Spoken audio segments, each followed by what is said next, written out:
अस्सलाम वालेकुम। आज का टॉपिक 13.6 इलेक्ट्रोस्टैटिक पोटेंशियल या इसको शॉर्ट में इलेक्ट्रिक पोटेंशियल भी कहते हैं। तो ये मिलता जुलता है नाइन्थ क्लास में ग्रेविटेशनल जो पोटेंशियल एनर्जी है उससे। तो नाइन्थ क्लास में चैप्टर 6 में आपने सीखा था कि जब किसी बॉडी पर आप फोर्स अप्लाई करें और वो फोर्स की जो है डायरेक्शन में डिस्टेंस कवर करे तो वर्क डन होगा। तो अगर आप ये वर्क डन किसी भी ऑब्जेक्ट पर अगेंस्ट द फील्ड करते हैं, फील्ड के खिलाफ, तो वो किया गया जो वर्क है ऑब्जेक्ट पर, वो ऑब्जेक्ट में एज पोटेंशियल एनर्जी स्टोर हो जाता है। फॉर एग्जांपल एक ईंट है जो उसको ज़मीन पर रखा हुआ है सरफेस ऑफ द अर्थ पे, तो वहाँ पर उस पे जो एबिलिटी है वो ईंट के अंदर काम करने की जो एबिलिटी है वो क्या है, ज़ीरो, मतलब एबिलिटी एनर्जी ज़ीरो है। अगर आप ईंट को उठाकर सर्टेन हाइट पर लेकर जाएंगे तो ये आप वर्क डन करेंगे ईंट पर, यानी आप ईंट पर फोर्स लगाएंगे उसके वेट के इक्वल और उसको सर्टेन हाइट पर लेके जाएंगे, फोर्स भी लगी और डिस्प्लेसमेंट भी कवर हुआ, तो ये किया गया वर्क ईंट में एज पोटेंशियल एनर्जी सेव हो जाएगा, स्टोर हो जाएगा। तो वर्क और पोटेंशियल एनर्जी क्या है, सेम। तो जितना ज़्यादा वर्क डन करेंगे उतनी ही ज़्यादा क्या आएगी, पोटेंशियल एनर्जी।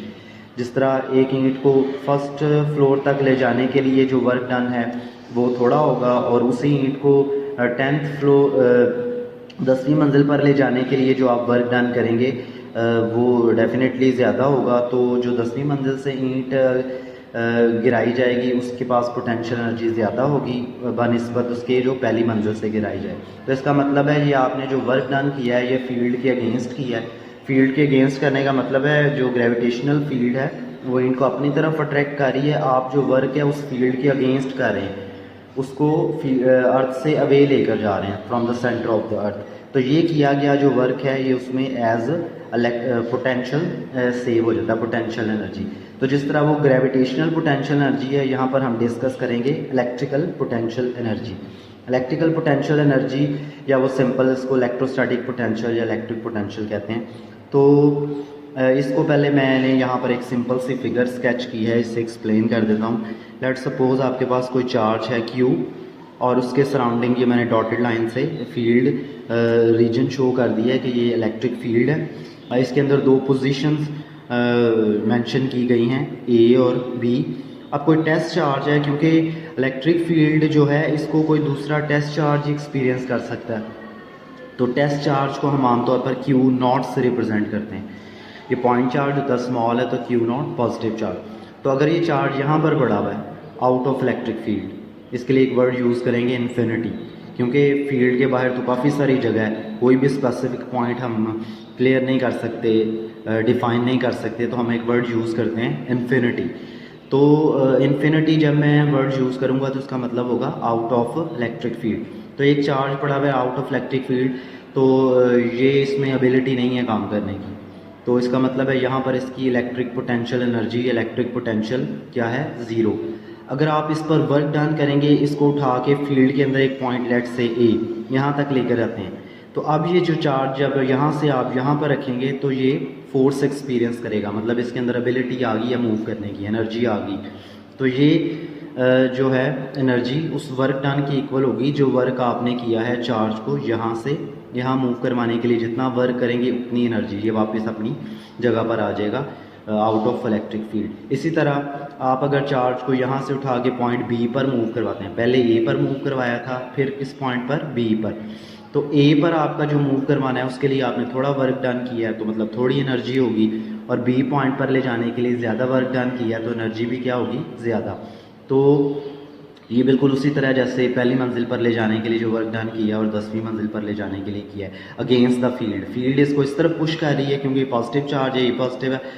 तो यहाँ पर जो वर्क डन है, जो पोटेंशियल बनेगा, पोटेंशियल एनर्जी कह लें या सिंपल पोटेंशियल, वो वर्क डन की इक्वल है जो आपने यहाँ से यहाँ पर चार्ज ले जाने के लिए किया है। तो इसको हम रिप्रेजेंट करेंगे VA से। किससे रिप्रेजेंट करेंगे, VA से।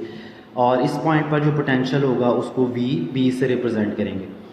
तो ये जो ऑब्जेक्ट है ये हमेशा हायर पोटेंशियल से किस तरफ मूव करता है, लोअर पोटेंशियल पर। तो ये जो ऑब्जेक्ट है ये हायर पोटेंशियल से लोअर पोटेंशियल पर जब मूव करता है तो वही एनर्जी जो आपने इसको दी थी वो आपको रिटर्न कर देगा वर्क की शक्ल में, यानी आपने वर्क डन किया था, मैंने एनर्जी दी थी, इसको एनर्जी यूज़ करेंगे तो आप इसको डिस्प्लेस कर सकते हैं, तो वही एनर्जी आपको रिटर्न कर देगा। बिल्कुल उसी तरह जिस तरह ईंट को पहली मंजिल पर ले जाने के लिए आप एनर्जी यूज़ करेंगे और पहली मंजिल से जब वो वापस गिरेगी तो आपको एनर्जी रिटर्न करेगी। तो चार्ज को भी आप जब इन्फिनिटी से इस पॉइंट पर मूव करते हैं तो आप एनर्जी देते हैं, और जब वो दोबारा हायर पोटेंशियल से लोअर पोटेंशियल पर मूव करता है तो एनर्जी रिटर्न करता है। तो असल में दो पॉइंट्स के दरमियान जो है वो एनर्जी डिफरेंस जो है, इसको हम इसके लिए टर्म यूज़ करते हैं इलेक्ट्रिसिटी में पोटेंशियल डिफरेंस।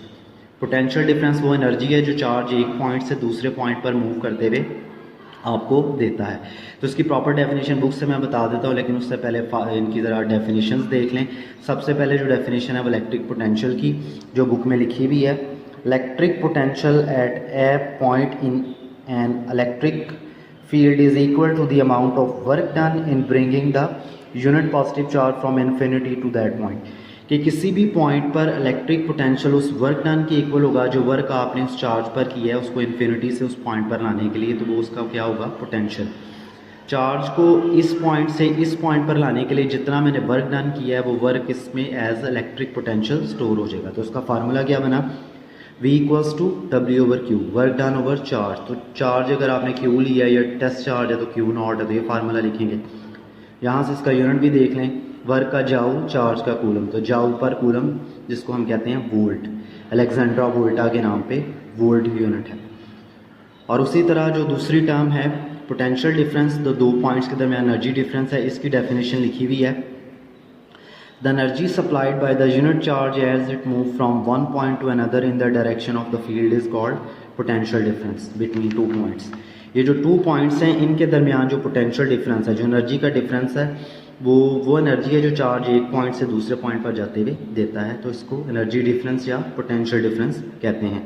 तो इसके लिए अगर हम फार्मूला बनाएं, एनर्जी है क्योंकि वर्क और एनर्जी इंटरचेंजेबल हैं, क्लास 9th में आपने सीखा है, तो वर्क से हम फार्मूला ड्राइव करते हैं, V W equals to Q divide कर रहा है मल्टीप्लाई हो जाएगा, तो फार्मूला बनेगा W equals to V Q. तो अगर हम वर्क को एनर्जी लिख दें और V ए पॉइंट पर जो है उसका पोटेंशियल वो है, ये फार्मूला मैंने चेंज कर दिया, इसको मैं ये है Q, पोटेंशियल जो था वो V ए है माइनस V पॉइंट पर पोटेंशियल V बी है।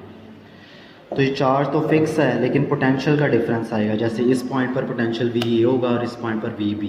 तो वी बी पे क्योंकि ज़्यादा वर्क है तो ज़्यादा पोटेंशियल है, वी ए पर कम है तो बड़े में से छोटा पोटेंशियल माइनस करेंगे, तो V A minus V B into Q charge. तो ये हमारे पास एनर्जी आ जाएगी। एक्सरसाइज में इससे रेलेवेंट दो क्वेश्चन हैं। फर्स्ट है 13.11, how would you define the potential difference between two points, define its unit. तो पोटेंशियल जो डिफरेंस है उसकी डेफिनेशन लिखेंगे और यूनिट बता देंगे। और दूसरा है show that potential difference can be described as the energy transfer between, energy transfer per unit charge between two points. तो इसके आंसर के लिए आप लिखेंगे यहाँ से एंड तक, ये डेफिनेशन है, यहाँ तक लिखेंगे, ये लॉन्ग क्वेश्चन है। एक चीज़ जो रह गई वो मैं बता दूँ दोबारा से। फार्मूला आपने पढ़ा था V equals to W Q, work done over charge to bring it from infinity to that point. तो इसका यूनिट था वोल्ट, तो 1 वोल्ट को भी हमने डिफ़ाइन करना है। तो आपको टेक्निक सिखाई गई थी 9th में कि जब हमने 1 डिफ़ाइन करना होता है तो सारे जो पैरामीटर्स हैं उनकी वैल्यू 1 ले लेते हैं कि अगर आप 1 जूल वर्क डन करेंगे 1 कूलम चार्ज पर, क्या कि उसको इन्फिनिटी से उस पॉइंट पर लाएंगे तो उस पॉइंट का पोटेंशियल 1 वोल्ट होगा। तो इसकी डेफिनेशन भी बुक पे प्रॉपर लिखी हुई है। If 1 joule of work is done against the electric field in bringing 1 coulomb positive charge from infinity to that point in the electric field, then potential at that point will be 1 volt। और इसकी further clarity के लिए एक animated video देखते हैं।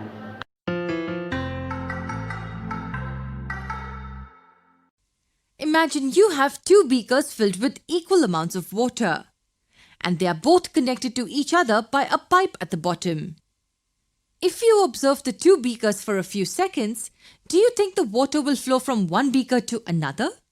No, you will see that the water in both beakers is as is and there is no flow from any beaker to the other. Now let me give you a task. Without changing the amount of water in any of the beakers, can you make water flow from beaker 2 to beaker 1? Understand my question again. You need to make water flow from beaker 2 to beaker 1. But you're not allowed to change the amount of water in any of the beakers. So you can't add or remove the water from any beaker. How will you do it? It's easy. One of the things you could do is raise the height at which the second beaker is kept. Once it's raised at a height, the water will flow from beaker 2 to beaker 1. What exactly happened here? What was the factor that made water flow? In simple terms, the factor was height. Yes, you can talk about gravity or pressure difference. But in layman terms, it is the height difference that causes the water to flow from the second beaker to the first. In an exactly similar way, for electricity to flow, there has to be some factor. We'll come to that factor soon, don't worry. So if we just have a copper wire, do you think electricity will flow through it? Clearly not, because there's nothing that's triggering it. There's no factor triggering it. So what is the factor that triggers the flow of electricity? It's called the potential difference. Now, I can't define this term in one line, but that wouldn't help you understand the concept well. So let's dive a bit deeper into it. We see the word potential here. Have you heard this term before? Of course, we've heard of potential energy. It is the stored energy when an object is at rest. When you're holding a ball in your hand, it has potential energy. When you drop it, the potential energy is getting converted to kinetic energy when it drops to the ground. Kinetic energy is the energy an object has when it's in motion. Similarly, there is a concept of electric potential energy. The electric potential energy of any charge describes how much stored energy it has. Just like the ball in your hand has high potential energy, a negative charge close to another negative charge has high potential energy. If left free, the charge will be repelled by the negative charge and will move towards the positive charge, just like the ball will fall towards the earth. What's potential difference then? It's just a difference of electric pressure between 2 points. And this difference may arise because of a battery consisting of cells. Potential difference is also referred to as voltage. If we have to understand the technical definition, we would say that it is the work done to move a unit charge from one point to another. The potential difference V between any 2 points in an electric circuit will be the work done over the charge Q. We know that the work is measured in joules and charge is measured in coulombs. What's the SI unit of potential difference then? It's volt, named after Alessandro Volta, an Italian physicist. So how would we define volt in a current carrying conductor?